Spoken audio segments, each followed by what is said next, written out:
हाँ, तो हम क्लासिफिकेशन ऑफ क्रिस्टलाइन सॉलिड से आगे नेक्स्ट एक क्वेश्चन करने जा रहे हैं जो कि आपके एग्जाम के लिए काफी इम्पोर्टेंट है।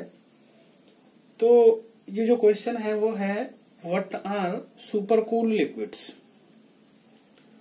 ठीक है, क्वेश्चन है हमारा what are super cooled liquids. तो सुपर कूल लिक्विड्स क्या है? अब जैसे यहाँ पहले ये हम एक बार ये आंसर पढ़ते हैं। At high temperature glass have some tendency to flow like liquids. मतलब हमारे हाई टेम्परेचर पर जो ग्लास है उसकी टेंडेंसी होती है फ्लो करने की लिक्विड की तरह।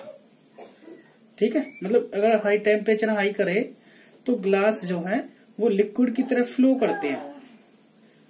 ठीक है, और जब उन ग्लासेस को हम कूल करते हैं तो वो क्या हो जाते हैं? They become hard. तो इन्हीं को सुपर कूल्ड लिक्विड्स बोलते हैं। क्या बोलते हैं? Super cooled liquids. भाई क्लियर है ना? ग्लास जो है हाई टेम्परेचर पर कौन सी प्रॉपर्टी को फॉलो करने लगते हैं? लिक्विड्स की तरह फ्लो होने लगते हैं वो। ठीक है, और फ्लो होने और वो किसकी तरह फ्लो होते हैं? लिक्विड की तरह। और कूलिंग करने पर वो क्या हो जाते हैं? They becomes hard. These are called super cooled liquids. ठीक है, तो अब हम नेक्स्ट टॉपिक करने जा रहे हैं।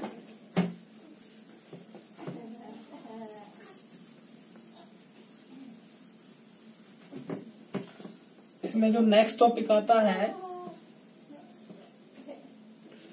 वो आता है क्रिस्टल लैटिस।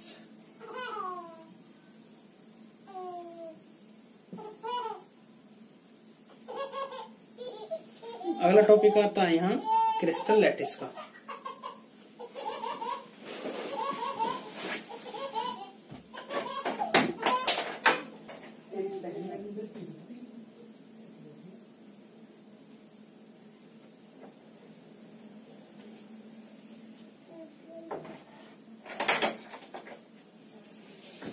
अगला टॉपिक आता है हमारा क्रिस्टल लैटिस। क्रिस्टल लैटिस क्या है? क्रिस्टल लैटिस एक ऐसा स्पेस है जिसपे कॉन्स्टिट्यूएंट पार्टिकल्स की रेगुलर अरेंजमेंट कर रखी होती है, चाहे वो 2 डायमेंशनल पैटर्न में हो चाहे वो 3 डायमेंशनल पैटर्न में हो। ठीक है, तो crystal lattice is the space at which constituent particles are arranged regularly in 3 dimensional और 2 डायमेंशनल। ठीक है, a space at which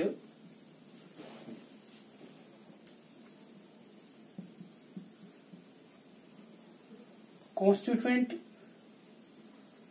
particles are arranged regularly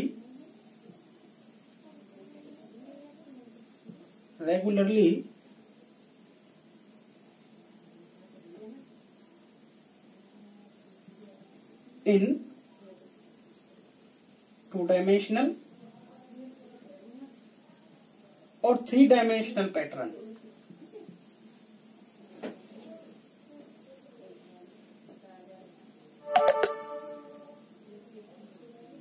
called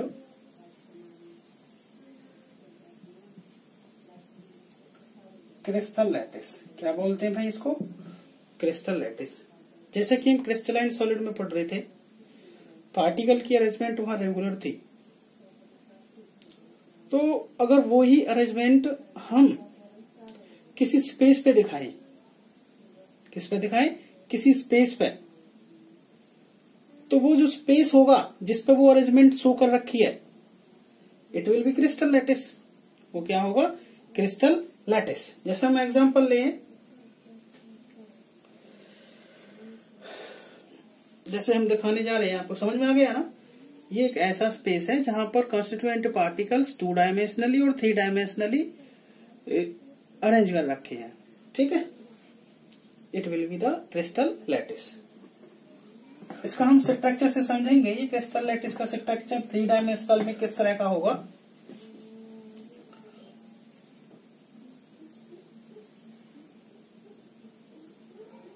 हम बनाने जा रहे हैं क्रिस्टल लैटिस का स्ट्रक्चर 3 डायमेंशनल में।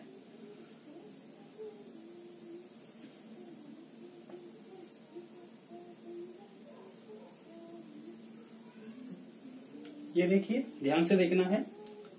ये सेंटर लाइन को हमने यहां ड्रॉ कर दिया इस तरह से, ठीक है।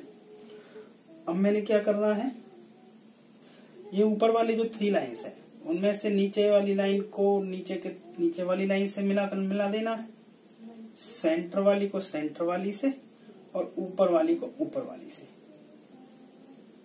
एक तो हो गया ये। और सेकेंडली हम देखें इन तीनों में से, और इन तीनों की बात करें तो इन तीनों को सब इधर वाली लाइन, ये वाली लाइन हुई, इसको मैंने मिला देना है इन तीनों की इधर वाली लाइन से। ये हो गया।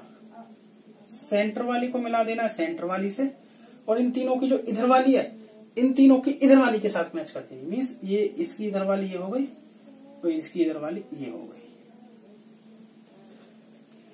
तो ये हो गया हमारा crystal lattice. Crystal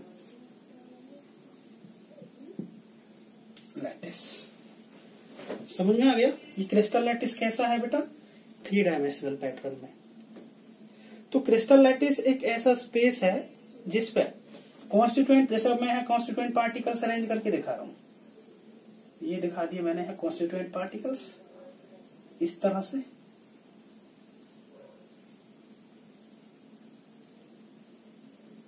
clear. Crystal lattice एक ऐसा लैटिस या ऐसा स्पेस होगा जिसपे कॉन्स्टिट्यूएंट पार्टिकल्स को अरेंज कर रखा होगा, चाहे वो अरेंजमेंट 2 डायमेंशनल में हो, चाहे वो अरेंजमेंट 3 डायमेंशनल में हो। मैंने 3 डायमेंशनल में बताया यहाँ। हो गया ना क्लियर। तो क्रिस्टल लैटिस हो गया ये। अब इस क्रिस्टल लैटिस में देखो कितने पार्ट दिख रहे हैं आपको। एक तो पार्ट ये हो गया, जैसे एक पार्ट ये हो गया, बिल्कुल सिमिलर दूसरा पार्ट ये हो गया, तीसरा पार्ट फिर ये हो जाएगा ये वाला, और चौथा पार्ट ये दिख रहा है। दिख रहे हैं ना, 4 पार्ट दिख रहे हैं इस क्रिस्टल लैटिस में। ये जो स्मॉलेस्ट पोर्शन है, स्मॉलेस्ट पोर्शन क्रिस्टल लैटिस के अंदर, जो कि बार बार रिपीट हो रहे हैं अपने क्रिस्टल स्ट्रक्चर में, इस स्मॉल पोर्शन को बोलते हैं यूनिट सेल। क्या बोलते हैं बेटा, यूनिट सेल। जैसे कि मैं ये वाला पार्ट लेके यहां बाहर निकालूं, जैसे कि यहां निकाल रहा हूं मैं इसको इस तरह का, ये वाला part,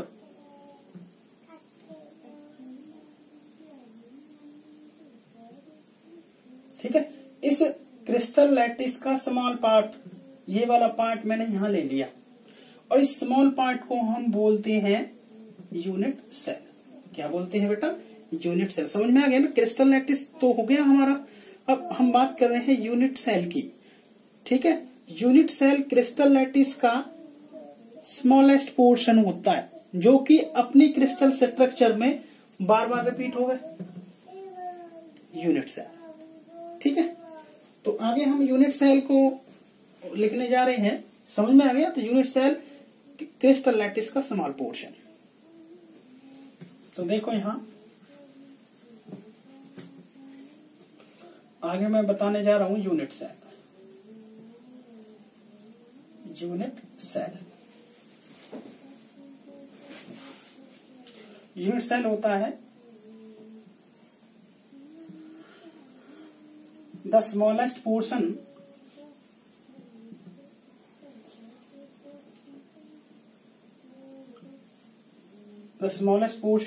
of a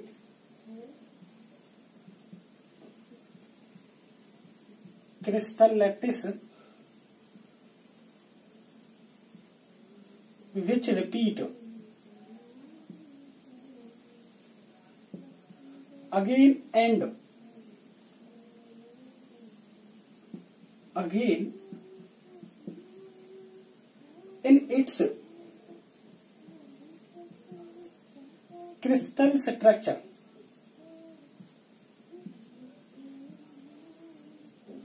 called unit cell. ठीक है, ये हो गया क्रिस्टल लैटिस का स्मॉलेस्ट पोर्शन को हम क्या बोलेंगे, यूनिट सेल। ठीक है बेटा, देखिए आगे अगला टॉपिक आता है इसमें,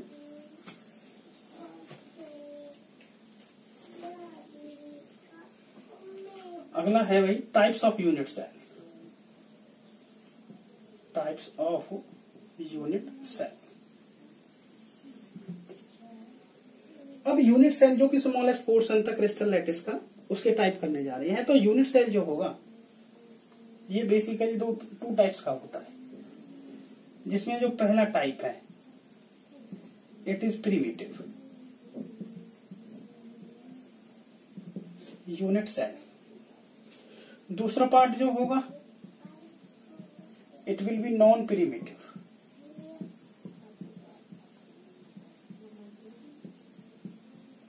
यूनिट सेल। ठीक है, प्रिमिटिव और नॉन प्रिमिटिव। प्रिमिटिव जो होगा, जैसे मैं यूनिट सेल बना रहा हूं,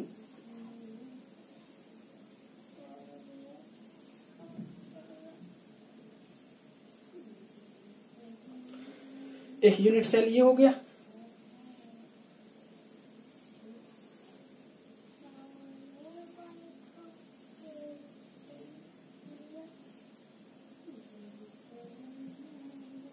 दूसरा यूनिट सेल ये हो गया। प्रिमिटिव की बात कर रहा हूं। प्रिमिटिव यूनिट सेल एक ऐसा यूनिट सेल होगा जिसमें कॉन्स्टिट्यूएंट पार्टिकल्स की अरेंजमेंट केवल कॉर्नर्स पे हो। जैसे कि एटम्स में एक यहां दिखा रहा हूं, ये कॉर्नर ये हो गया, ये हो गया, ये हो गया, ये हमारे कितने कॉर्नर्स दिख रहे हैं यहाँ पर 8। क्लियर ना मेरी बात। तो primitive unit cell are those unit cells in which constituent particles are arranged only at the corners। Clear ना मेरी बात। नॉन प्रिमिटिव की बात करें, वहां कॉन्स्टिट्यूएंट पार्टिकल्स जो हैं कॉर्नर्स के साथ साथ में अदर पोजीशंस पे भी होंगे। क्लियर मेरी बात। जैसे भाई एटम्स कॉर्नर्स पे तो हैं और कॉर्नर्स के अलावा अदर पोजीशंस पे भी होंगे। ठीक है, जैसे कि मैं यहां दिखा रहा हूं, एक और एटम मैंने इस सेंटर में रख लिया, तो यहां कॉर्नर्स हो गया। जैसे मैं यहां होऊंगा नॉन प्रिमिटिव में, क्या होंगे एटम्स, कॉर्नर्स प्लस में अदर पोजीशंस। ठीक है, और यहां देखें इसमें केवल अरेंजमेंट कहां होगी, कॉर्नर्स पे। भाई यहां तो कॉर्नर्स पे हो गए और यहां पर कॉर्नर्स प्लस अदर पोजीशंस। किसकी अदर पोजीशन, यूनिट सेल की। जैसे कि कॉर्नर्स पे यहां हो गए 8 कॉर्नर दिख रहे हैं, यहाँ पर एक कॉर्नर और एक एटम कहां दिखा रखा है, सेंटर। तो कॉर्नर्स तो ये हो गए प्लस में सेंटर ऑफ द बॉडी, मतलब ये अदर पोजीशन वाला पार्ट हो गया नॉन प्रिमिटिव। यहां केवल अरेंजमेंट कहां पर दे रखी है, कॉर्नर पे, प्रिमिटिव हो गया। ठीक है, इससे आगे हम नेक्स्ट वीडियो में डिस्कस करेंगे। आज के लिए बस इतना ही।